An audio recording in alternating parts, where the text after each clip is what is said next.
আমি একদিন রাত 12:44 এমন একটা জিনিস দেখেছিলাম যেটা আজও কাউকে ঠিকভাবে বলতে পারিনি। সেদিন আমি বাসা ফিরছিলাম শর্টকাট জঙ্গলের রাস্তা দিয়ে। গ্রামের রাস্তা ফাঁকা, আকাশে চাঁদ নেই, কুয়াশা নেমেছে, চারপাশে ঝিঁঝি পোকার শব্দ। আমি জানতাম এই রাস্তা নিয়ে অনেক গল্প আছে। 10 বছর পর পর নাকি এই জঙ্গল কাউকে নিয়ে নেয়। আমি এসব বিশ্বাস করতাম না।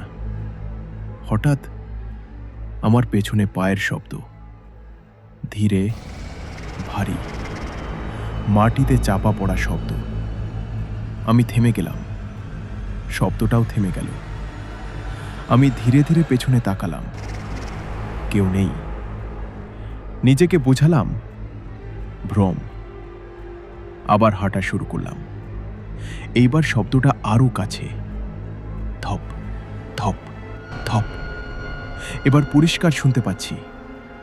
আমার বুক ধড়ফড় করতে লাগলো। হঠাৎ সামনে রাস্তার মাঝখানে একটা ছায়া দাঁড়িয়ে গেল।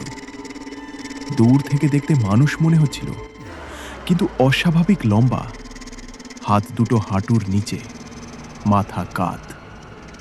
আমি গলা শুকিয়ে গিয়ে বললাম, কে ওখানে?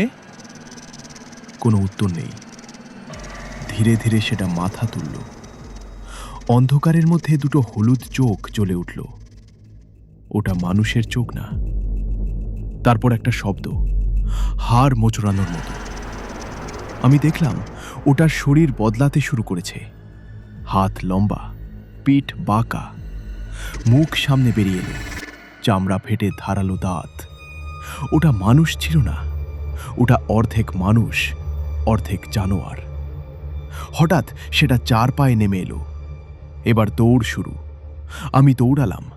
পেছনে ভারী 4 পায়ের শব্দ, ডাল ভাঙছে, গাছ কাঁপছে। আমি হোঁচট খেয়ে পড়ে গেলাম।